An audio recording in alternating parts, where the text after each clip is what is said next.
사도신경 두 번째 시간으로 지난주에 이어서 오늘 이 시간에는 전능하신 나의 하나님이라고 하는 제목으로 말씀을 듣도록 하겠습니다. 우리가 이 사도신경, 사도라고 하는 것은 원어적 의미로 복음의 사신, 보냄받은 자, 그리스도의 전권 대사, 기적을 행하는 권세를 가진 자, 이러한 의미가 있습니다. 그리고 신경이라고 하는 것은 우리가 믿고 있는 경전이라는 뜻입니다. 우리가 믿고 있는 경전이 무엇이지요? 네, 성경이지요. 성경에 기초하여서 사도적 고백을 하는 것. 그러니까 예수님의 12 제자가 고백했던 그 고백이 아니라 사도적 신앙 고백이다. 그건 좀 차이가 있습니다. 지난주 들었던 말씀 기억나실 거예요. 이 사도신경은 12문장으로 되어 있기 때문에 사도 한 사람 한 사람이 고백했던 것을 모은 모음집이다 라고 하는 이야기들도 있으나 그것이 아니라 사도들이 믿었던 그 신앙 고백, 이건 역사적인 거죠. 그 신앙 고백이 계속 계승되어 온 겁니다. 그래서 그 계승성, 역사적인 사건이 계속적으로 여기까지 오게 된 거예요. 이후에 우리 주님 오실 때까지 이 기록된 하나님의 말씀은 계속될 줄로 믿습니다. 그리하여 이 말씀은 권위를 가지고 있습니다.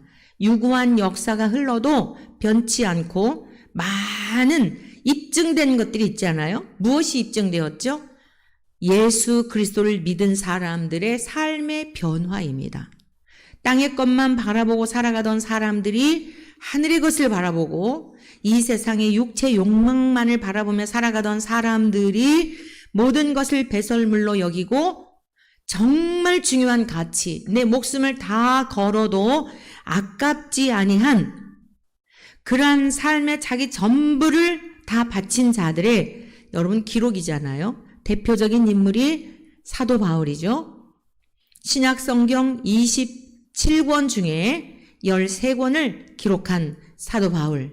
우리들이 이 세상에 살아가면서 아주 부러워할 좋은 가문에 태어났고 좋은 직업을 가지고 있었고 사람들에게 존경받는 유대인으로서의 종교 지도자로서 그가 많은 사람들이 부러움을 살 만한 그런 환경이었지만 부활하신 예수님을 만나고 나서 그 모든 것을 다 배설물로 여기고 오늘은 이곳, 내일은 저곳 그냥 다닌 게 아니라 굶는 것 일상이었고 매맞는 것 보통이었고 특별한 것이 아니었고 죽을 만큼 태창으로 여러분 40에서 한 번 감한 매를 수도 없이 맞았고 죽은 듯하여 성 밖에 버렸는데 때가 아니니까 하나님이 다시 살려주셔서 결국에는 그 사명을 다 완수하다가 로마의 감옥에서 순교하지 않았습니까?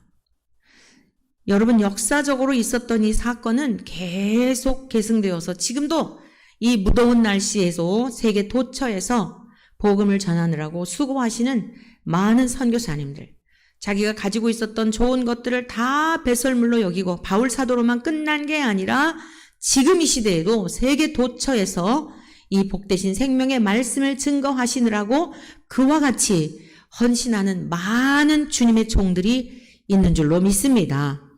산간에서 어촌에서 여러분 농어촌 산지에서 낙도에서 이름 모르게 이름도 없이 빛도 없이 오직 나를 구원하신 주님을 위해 살다가 인생을 마친 수많은 분들이 계십니다.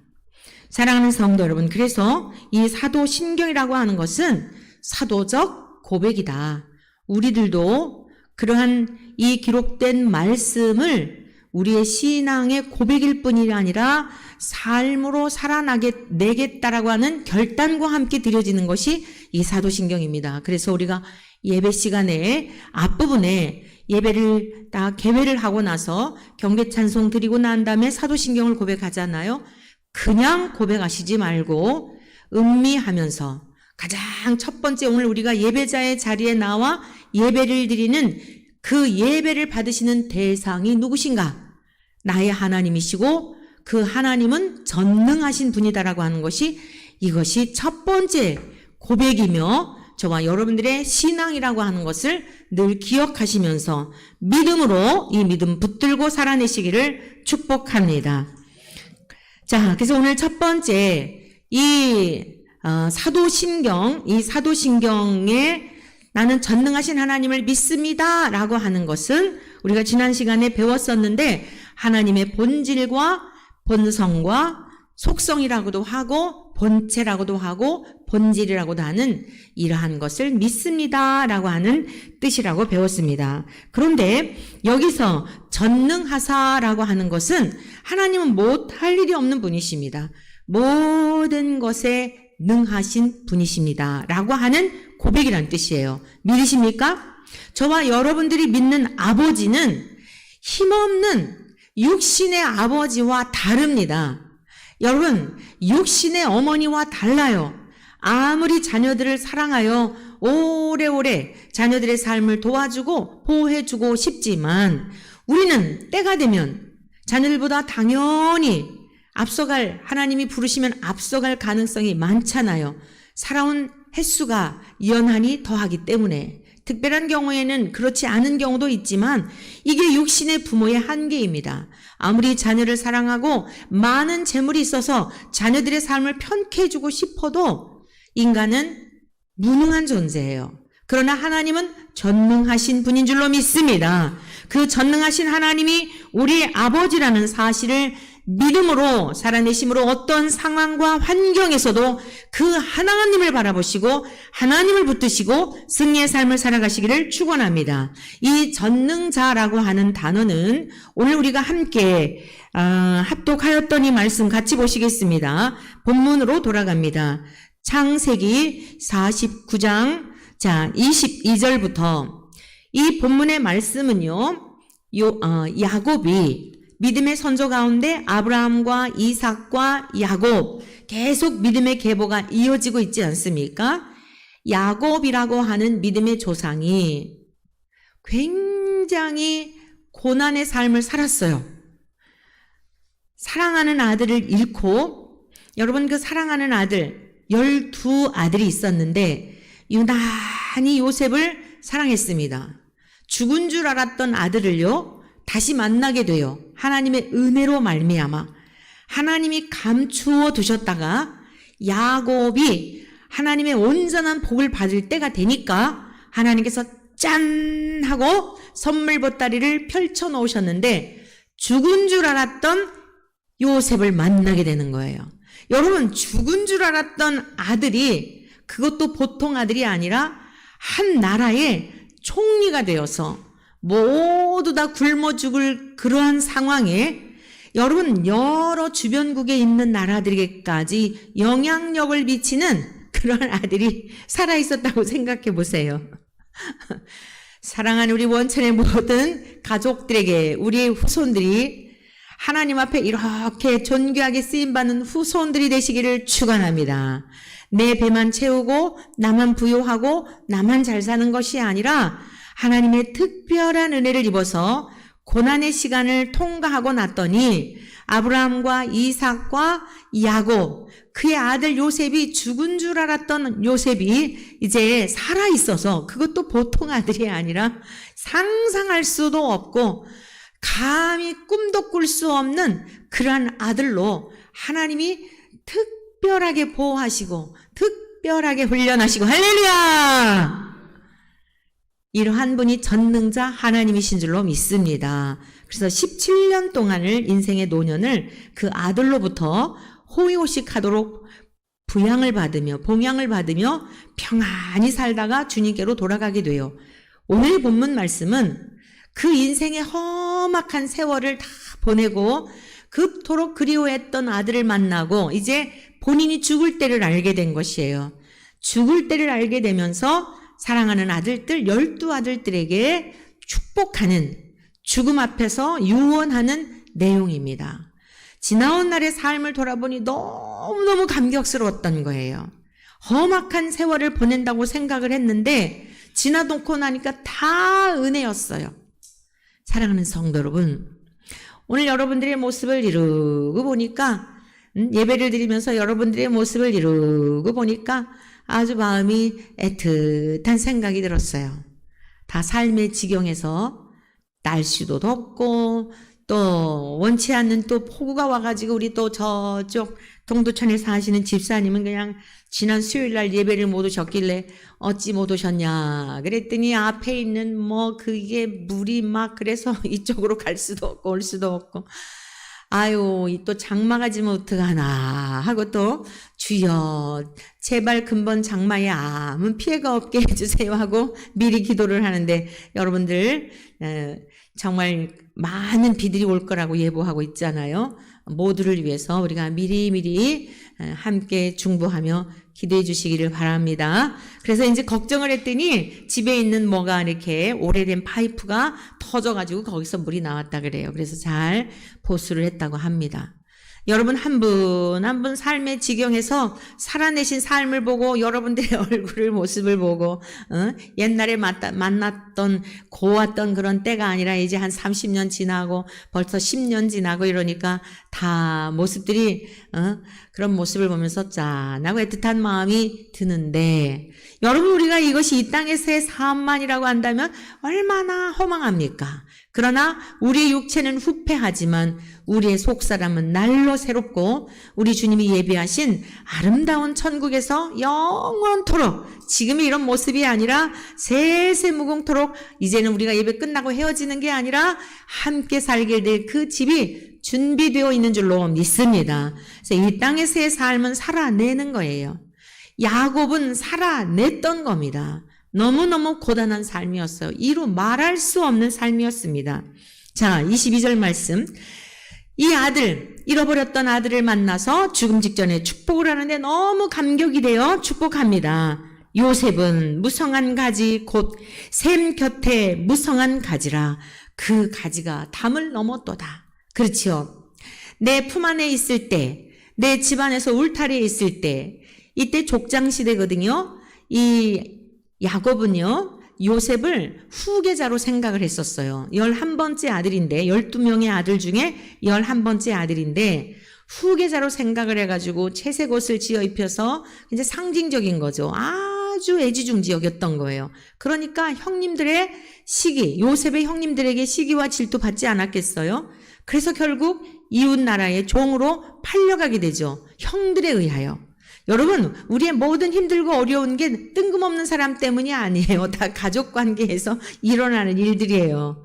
자, 형제들에 의하여 시기와 질투로 말미암아 팔려가게 되었어요. 종으로. 그런데 야곱이 지금 생각해보니, 현재 상황을 생각해보니 어때요? 집안에만 아버지 품에만 있었다고 한다면, 그저 이뻐서 룰루랄라 했다고 한다면, 까꿍하며 놀았다고 한다면 어찌 지금 이런 상황이 있을 수 있을까요? 여러분, 애굽의 나라 기근이 들어 7년 동안 풍년이 들었을 때와 7년 동안 흉년이 들 것을 하나님이 미리 알게 하셨어요.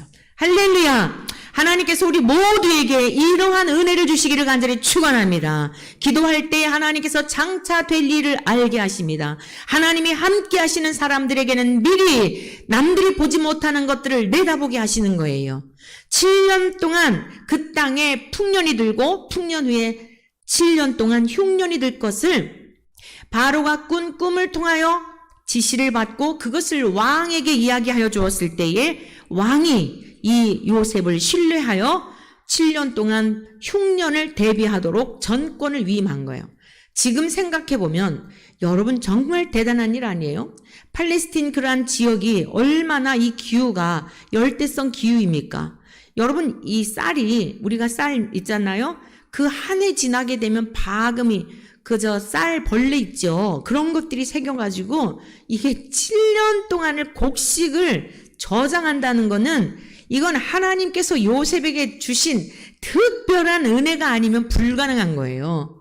동의하십니까? 하나님은요, 그러한 전능자 하나님이신 줄로 믿습니다.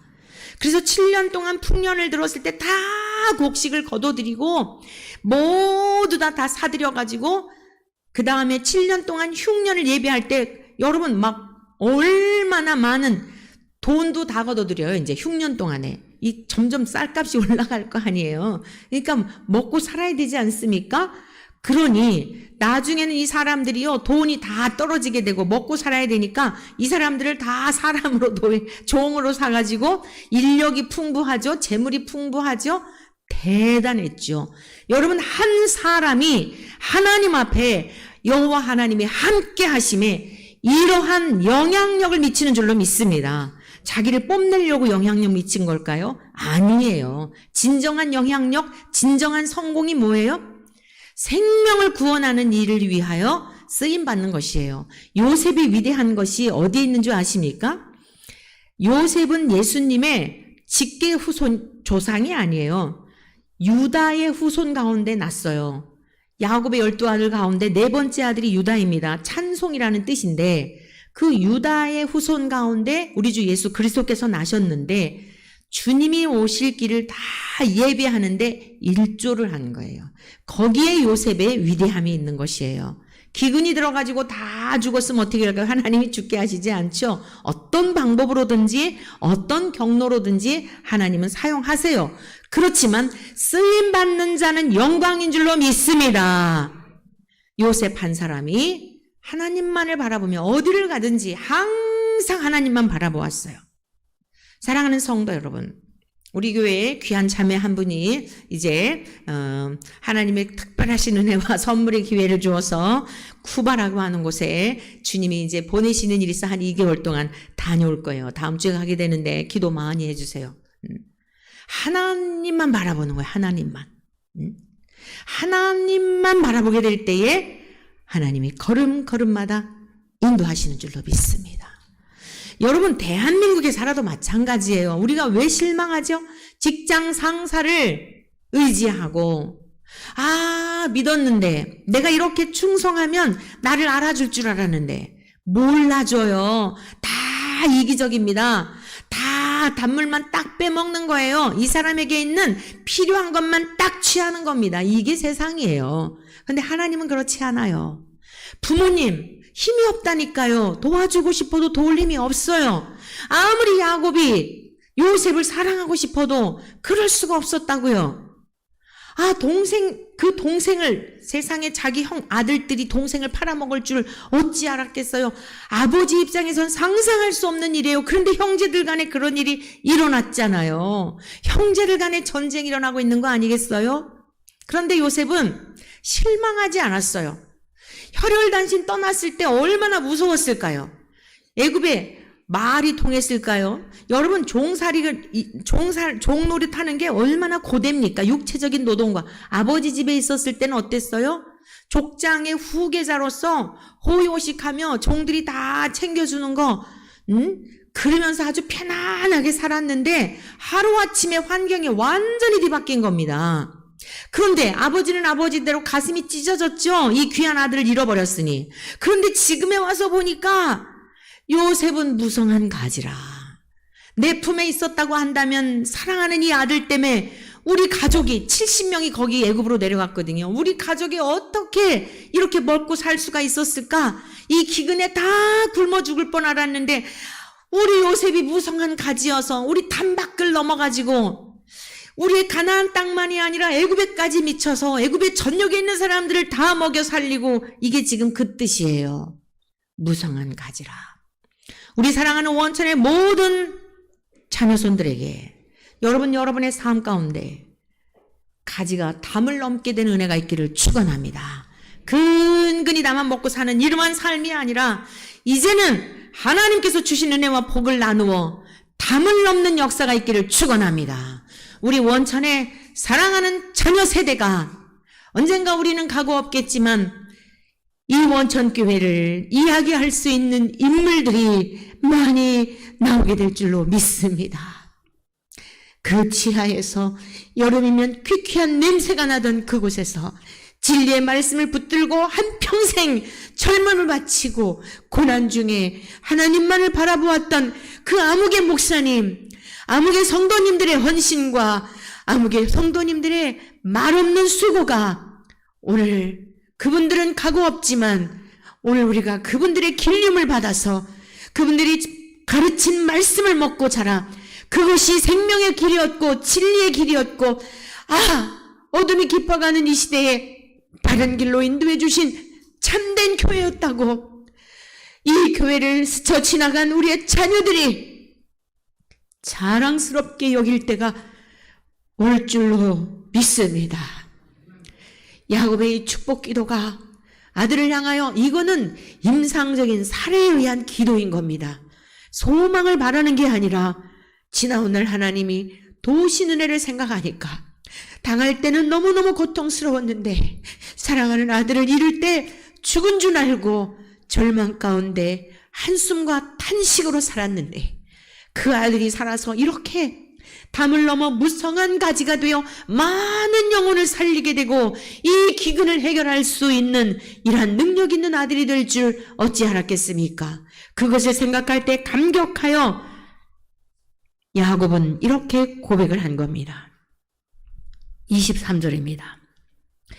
활 쏘는 자가 그를 학대하며 적개심을 가지고 그를 쏘았으나, 나중에 다 알았겠죠? 아들이 어떤 일들이 있었는지 다 알았겠죠. 아들을 향하여 활을 쏘고 죽이려고 하였지만 그렇지 않은 거란 거예요. 요셉의 활은 도리어 굳세며 그의 팔은 힘이 있으니 이는 야곱의 전능자. 여러분이 전능자 하나님이라고 하는 것은 경험에 의한 거란 말이에요. 자기 자신이 전능하신 하나님을 경험했던 것입니다. 이스라엘의 반석인 목자의 손을 힘입음이라. 내 아버지의 하나님께로 말미암나니. 여러분, 요셉이 뜬금없이 복을 받은 게 아니에요. 야곱이 뭐라고 말하고 있어요? 지금 아들에게 머리에 손을 얹고 축복하는 거예요.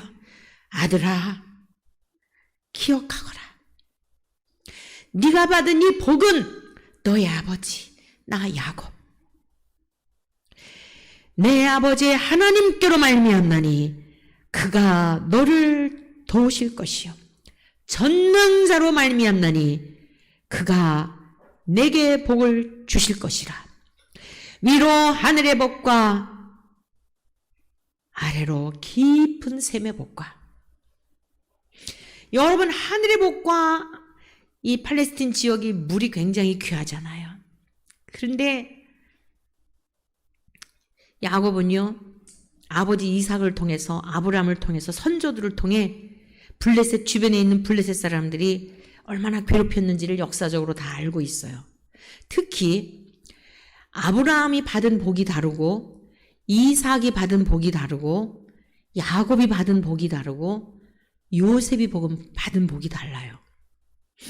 아브라함은 개척 초기에 개척자예요.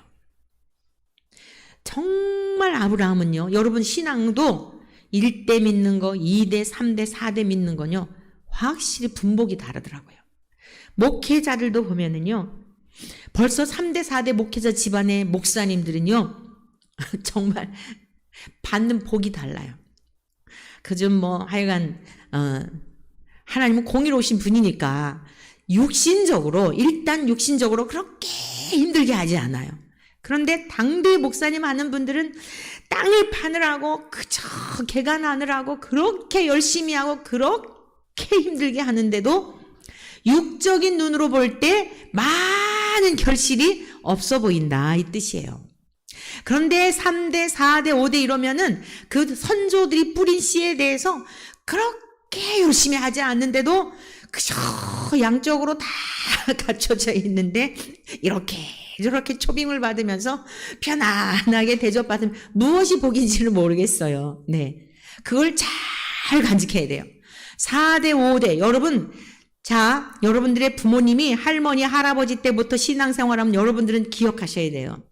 대충 믿어도 하나님이 육신적으로 여러분들의 삶을 편케 하시는 거 많이 봐요. 목회자의 그런 현장만이 아니라 평신도들도 보면 여러분들의 삶이 그저 신앙생활 열심히 하지 않는데도 육신의 삶에 있어서 편케 하시는 것을 많이 본다니까요. 성도님을 통해서도.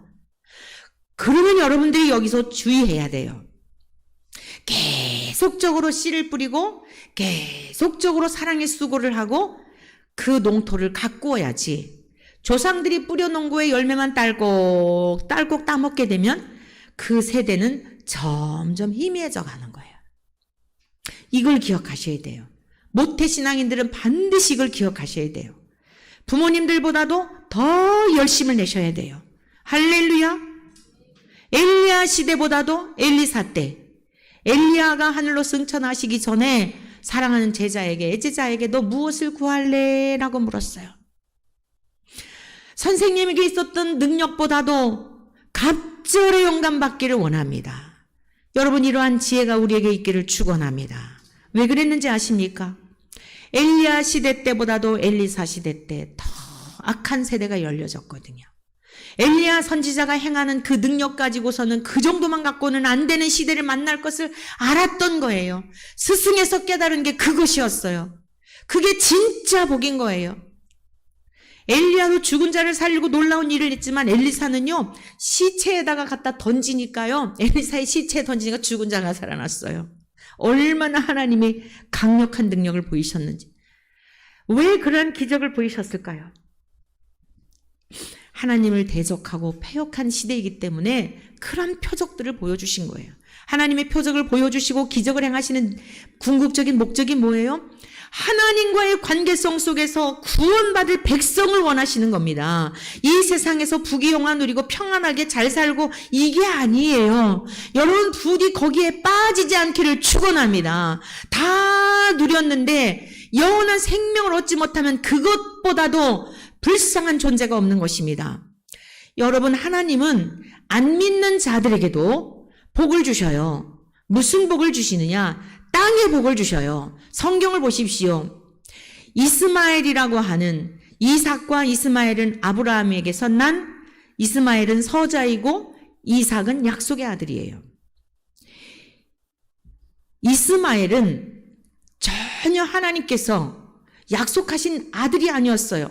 조급한 마음에 사라가 가나안 땅을 향해서 갈대아 우르를 떠나서 내 아들을 줄 것이다. 너의 씨를 통하여 하늘의 별처럼 바다의 모래알처럼 후손을 주실 것이라고는 약속을 받고 아브라함이 75세 때 떠나거든요.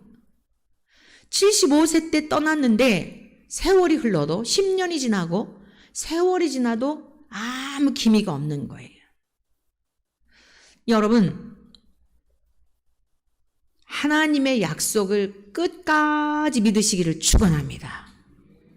그리하여서 조급한 마음에 75세에 떠났는데 조급한 마음에 사라 생각으로 몸종을 하가를 남편에게 주어요. 고대 시대에는 그 종이 난 자식이 본 부인의 자녀였거든요. 자, 그래가지고요, 이삭하고 15년 차가 나요. 그러니까 끝까지 기다리지를 못한 거예요. 이삭이 태어난 것은 25년 후에 약속을 주셨어요. 약속이 성취가 된 거예요. 75세 때 부르셨는데 아브라함 100세 때 이삭을 낳잖아요. 이삭하고 이스마엘하고는 15살 차이예요.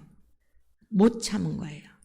끝까지 하나님의 약속을 기다리는 저와 여러분 되시기를 축원합니다. 이 약속의 말씀을 의심한 까닭에 종을 주었더니 하갈이 임신을 한 겁니다. 가만히 생각하니까 나는 임신을 못하는데 이 몸종이 임신한 걸 보니까 막 너무 약오른 거예요. 아기가 태어났는데 너무 약오른 거예요. 막 괴롭힙니다. 사라가. 도망을 가죠. 아들을 데리고 광야로 도망을 가요. 대성통곡을 하면서 울어요. 하갈 입장에서 보면 너무 억울할 거 아니에요.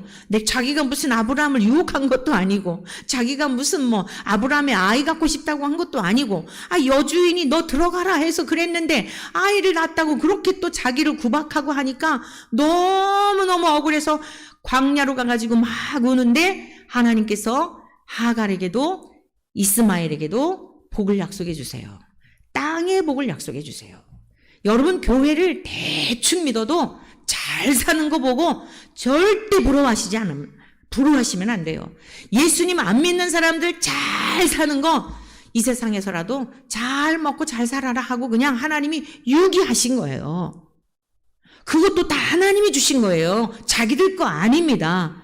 헤아릴 새 것이 없나니 전혀 없습니다. 개발을 하고 특허를 내고 무엇을 하고 해서 많은 수입을 올려서 재벌이 되고 세계적인 부호가 되었다 하더라도 그것으로 끝나는 것이지, 하나님은 아브라함과 이삭과 야곱을 통하여 하늘에 속한 신령한 복을 주시려고 하는 것이 세상을 창조하시기 전부터 하나님의 백성들에게 약속하신 복인 줄로 믿습니다. 그런데 이 복을 받은 사람들은 어땠습니까?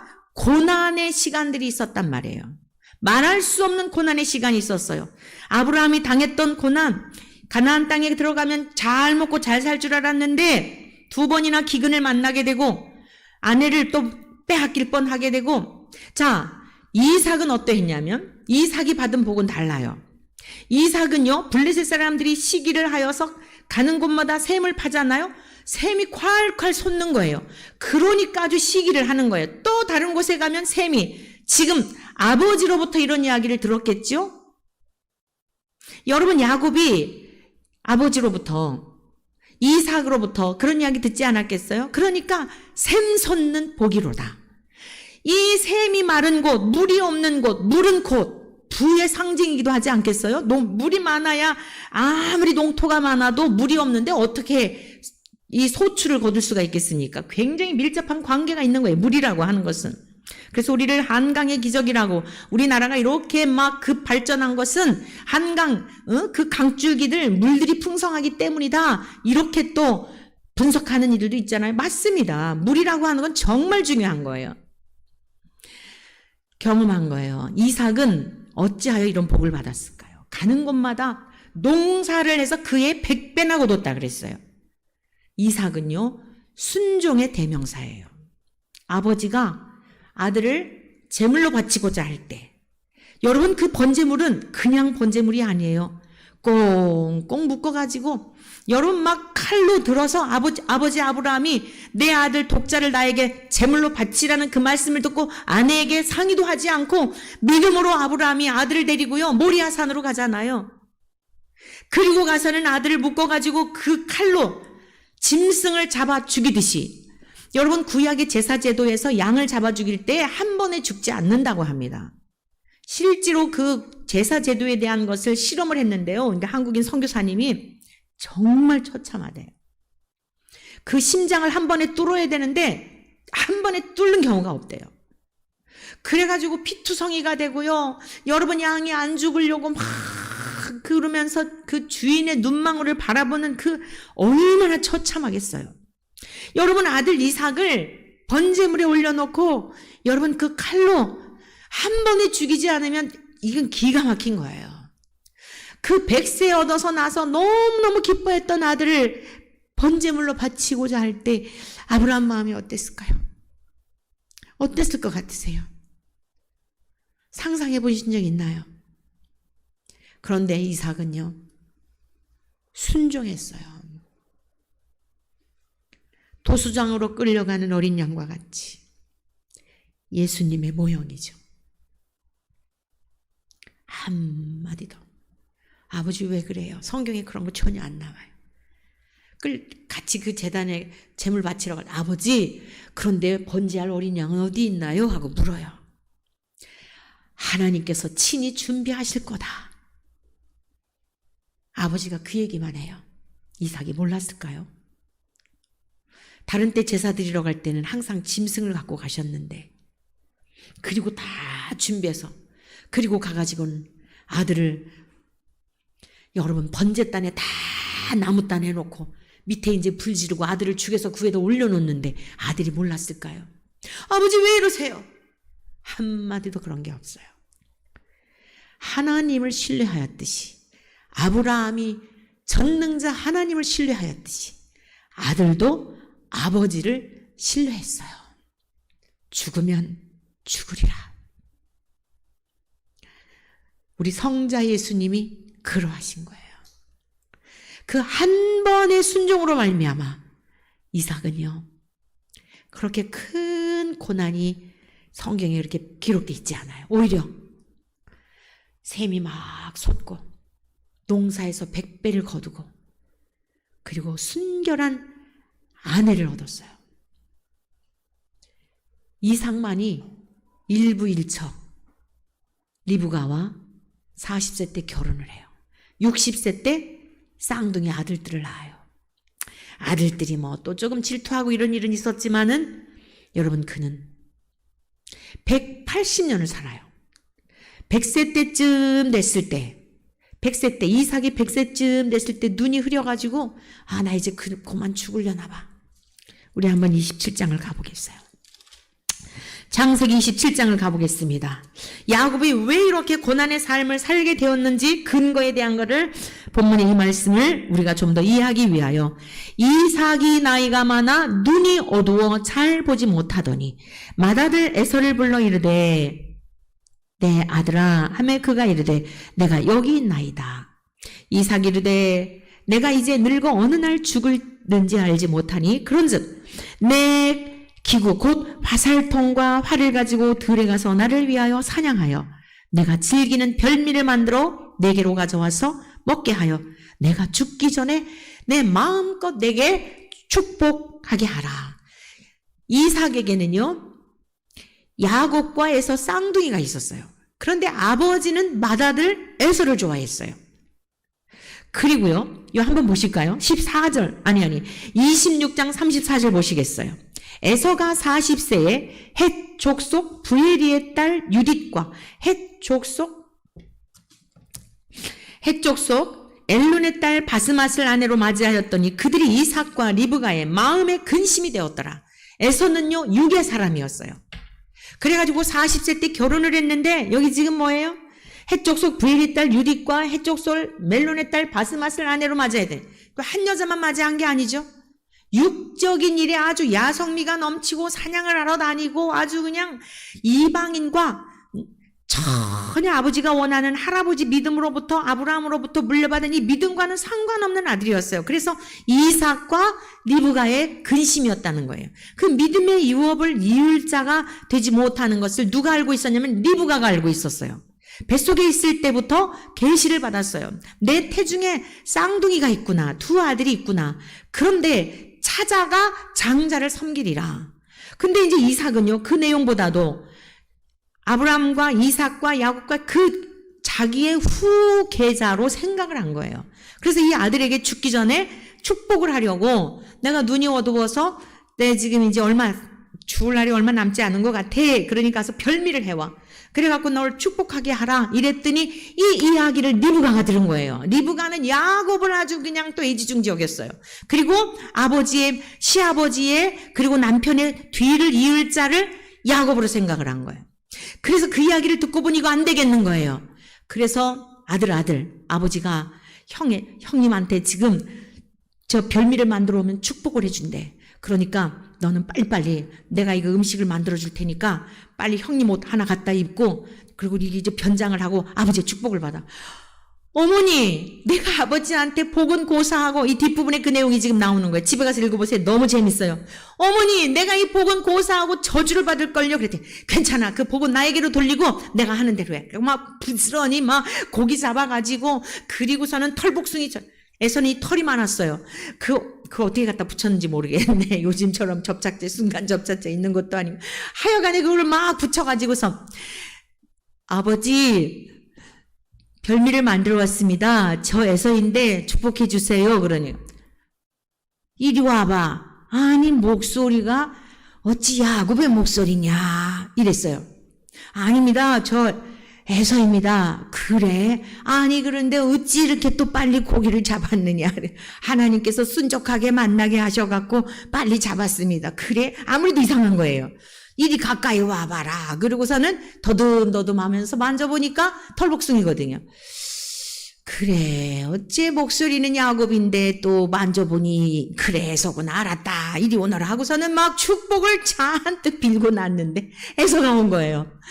에서가 이거를 보고 나니 막 기절초풍할 일이었죠. 그래가지고서는요 에서가 야곱을 죽이려고 해요. 자 한번 볼까요? 27장 43절입니다. 내 아들아, 맏아들 에서, 42절, 맏아들 에서의 이 말이 야곱을 죽이려고 하는 말이에요. 리브가에게 들림에 이에 사람을 보내어 작은 아들 야곱을 불러 그에게 이르되 내 형 에서가 너를 죽여 그 한을 풀려 하니 내 아들아 내 말을 따라 일어나 하란으로 가서 내 오라버니 라반에게로 피신하여 내 형아 형의 노가 풀리기까지 몇 날 동안 그와 함께 거주하라. 내 형의 분노가 풀려 내가 자기에게 행한 것을 잊어버리거든 내가 곧 사람을 보내어 너를 거기서 불러오리라. 어찌 하루에 너희 둘을 이루랴 라고 하면서 도망자가 된 거예요. 이제 도망자. 왜 삼촌 집으로 도망을 가게 되었어요. 지금 야곱이 전능자 요셉 너의 아버지 나 야곱의 하나님께로 말미암나니 그 하나님은 전능자이시다. 지금 이 사건들을 다 주마등처럼 생각하고 있고 다 보여지는 것처럼 기억하고 있는 거예요. 형이 자기를 죽이려고 그래가지고 걸음아 나 살려라 해가지고는 도망을 갔어요. 도망을 가서 여러분 밤에 막 그 캄캄한 산 중에서 잠을 잘 때 여러분 그 광야에서 뜨거운 얼마나 고생스러웠을까요?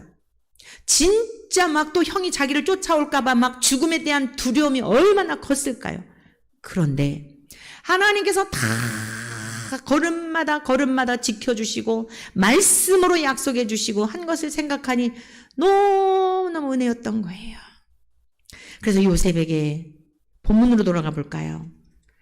내 아버지 나 야곱을 나에게 함께 하셨던 야곱의 전능자 이스라엘의 반석인 목자의 손을 힘입음이라.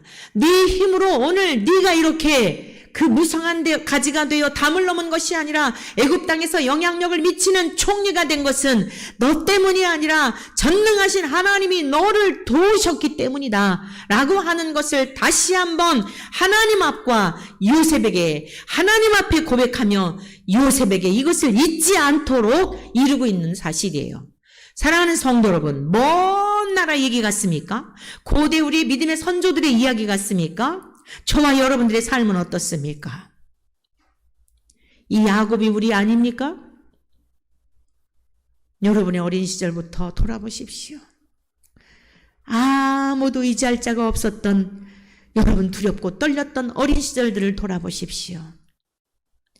혼자인 줄 알았는데 하나님이 여러분들을 도우셨습니다. 여러분 버림받은 줄 알았는데 하나님이 친히 키우셨습니다. 여러분의 인생의 청소년기에 이루 말할 수 없는 오늘의 여기까지 오는 동안 여러분의 순간순간 저를 포함하여 여러분 모두 다 각각 이 야곱은 모든 인생을 말하는 것입니다. 야곱만이 아니에요. 요셉만이 아니에요. 우리 모두 전능하신 하나님이 도우셔서 전능자 하나님이 여기까지 인도해 주신 줄로 믿습니다.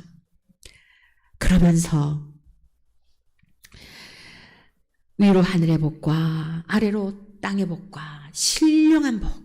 땅의 복만이 아니라 야곱은요 굉장히 부요함의 상징이에요. 말할 수 없는 복을 주셨어요. 삼촌 라반 집에 혼자 갔는데 양떼와 소떼가 얼마나 많은 것을 갖고 돌아오게 되는지 몰라요. 하나님이 야곱과 함께 하심에 그냥 막 새끼들도 숨풍 잘 낳는 거예요. 삼촌이 알아요. 야곱이 복 있는 걸 알아요. 하나님이 함께 하시는 걸 알아요. 오늘 여러분 집에 가셔가지고 오늘 27장서부터 쭉 이사계에서부터 오늘 본문까지 뭐 이 50장 마지막 절이거든요. 다 읽어보세요. 너무너무 재미있어요. 그리고 여러분 말씀을 통해 그 하나님이 여러분의 하나님인 걸 믿으시는 은혜가 있기를 축원합니다. 26절입니다. 내 아버지의 축복이 요셉의 아버지 야곱을 말하죠. 내 선조의 축복보다 나아서 이삭보다 아브라함보다 나았다는 거예요. 영원한 산이 한없음 같이 이 축복이 요셉의 머리로 돌아오며 그 형제 중 뛰어난 자의 정수리로 돌아오리로다. 할렐루야. 은혜를 잊지 않는 저와 여러분 되시기를 축원합니다. 저와 여러분들이 믿는 하나님이 전능자이심을 믿으시기를 축원합니다. 나의 하나님만이 아니라 이 박 목사의 하나님만이 아니라 여러분 성도 한 분 한 분 여러분의 하나님이 전능자이심을 믿으시기를 축원합니다. 왜 염려합니까? 왜 마음이 절망이 됩니까? 근심이 왜 있습니까? 내 힘으로 살아보려 하기 때문입니다. 사도신경의 가장 첫 번째가 뭐냐면 하나님은 전능자이시고 전능자이신 하나님이 나의 아버지이십니다 라고 하는 선포입니다. 하나님이 제일 싫어하는 게 무엇인지 아십니까? 내 힘으로 살아보겠습니다. 나는 의로운 사람입니다. 나는 능력이 있는 사람입니다. 입술로는 전능자라고 고백하지만 여러분 삶의 내용물에 있어서는 내가 신이 되어 내가 주인이 되어 내 힘을 믿고 살아가는 것, 이것이 죄라는 사실을 명심하십시오. 기독교는 다른 종교와 달라서 다른 많은 종교는 막 자아 성취하고 그저 자기의 어떤 막 개발을 하고 너의 능력을 자꾸 부추겨 세워서 딛고 일어나 머리가 되게 하는 것을 말하는 거지만 우리는 무능합니다. 힘이 없습니다. 아무것도 아닙니다. 티끌입니다. 하나님의 은혜로 살 수밖에 없는 존재입니다라고 하는 여러분이 신앙이 가장 첫 번 있어야 할 심령이 가난한 자의, 그리고 그에게 허락하신 천국을 소유한 자가 고백해야 할 믿음이라고 하는 것, 신앙의 고백이라고 하는 것을 여러분 믿으십시오.